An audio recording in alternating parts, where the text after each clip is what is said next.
আসসালামু আলাইকুম রহমতুল্লাহ। আল আহাদ সেন্টার থেকে আপনাদেরকে স্বাগতম। গত পর্বে আমরা সূরা বাকারার ৭৬ থেকে ৮০ নং আয়াতের বাংলা অনুবাদ ধারাবাহিকভাবে আপনাদের সামনে উপস্থাপন করেছিলাম। আজ আমরা সূরা বাকারার ৮১ থেকে ৮৫ নং আয়াতের বাংলা অনুবাদ আপনাদের সামনে উপস্থাপন করব ইনশাআল্লাহ। পৃথিবীতে আল্লাহ পাক রব্বুল আলামিন মানুষকে সৃষ্টি করেছেন একমাত্র আল্লাহর ইবাদত করার জন্য। আর একমাত্র আল্লাহর ইবাদত যারা করবে, আল্লাহর সাথে কাউকে শরিক করবে না, তাদের জন্য আল্লাহ তাআলা জান্নাত ঘোষণা করেছেন।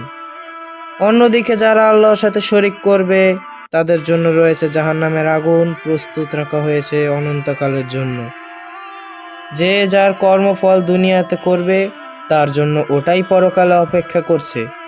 কাজেই আমরা যেন সৎকর্ম করে দুনিয়া থেকে বিদায় হই। ইনশাআল্লাহ আল্লাহ আমাদেরকে সাহায্য করবেন। আউযু বিল্লাহি মিনাশ শাইতানির রাজীম।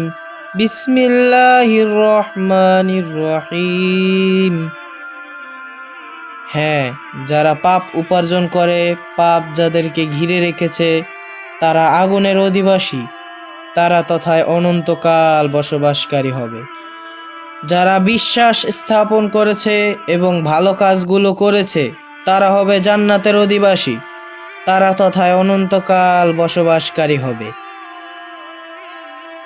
স্মরণ করো, যখন আমি বনী ইসরাইল হতে দৃঢ় প্রতিশ্রুতি গ্রহণ করেছিলাম যে তোমরা আল্লাহ ছাড়া কারো ইবাদত করবে না এবং পিতামাতার সাথে সদ্ব্যবহার করবে এবং নিকটতম আত্মীয় স্বজন, ইয়াতিম ও মিসকিনদের সাথে তোমরা সালাত প্রতিষ্ঠা করো, যাকাত আদায় করো। অতঃপর তোমাদের সামান্য সংখ্যা ছাড়া সবাই মুখ ফিরিয়ে নিল এবং তোমরা ছিলে সত্য বর্জনকারী সম্প্রদায়। স্মরণ করো, যখন আমি গ্রহণ করেছিলাম তোমাদের থেকে দৃঢ় প্রতিশ্রুতি যে তোমরা তোমাদের রক্ত প্রবাহিত করবে না, তোমাদের নিজেদেরকে তোমাদের বাসগৃহ হতে বহিষ্কার করবে না। অতঃপর তোমরা অস্বীকার করেছিলে এবং তোমরাই তার সাক্ষী। অতঃপর তোমরা তারা যারা নিজেদেরকে হত্যা করছো, তোমাদের মধ্য হতে এক দলকে তাদের বাড়িঘর হতে বহিষ্কার করছো এবং তাদের বিরুদ্ধে তোমরা সাহায্য করছো পাপ এবং সীমা লঙ্ঘনের বিষয়। যদি তারা তোমাদের কাছে এসেছে বন্দি অবস্থায়, তোমরা তাদের থেকে মুক্তিপণ গ্রহণ করছো, অথচ তাদেরকে বহিষ্কার করাই তোমাদের উপর অবৈধ ছিল। তোমরা কি কিতাবের একাংশ বিশ্বাস করো, অপরাংশকে অবিশ্বাস করো?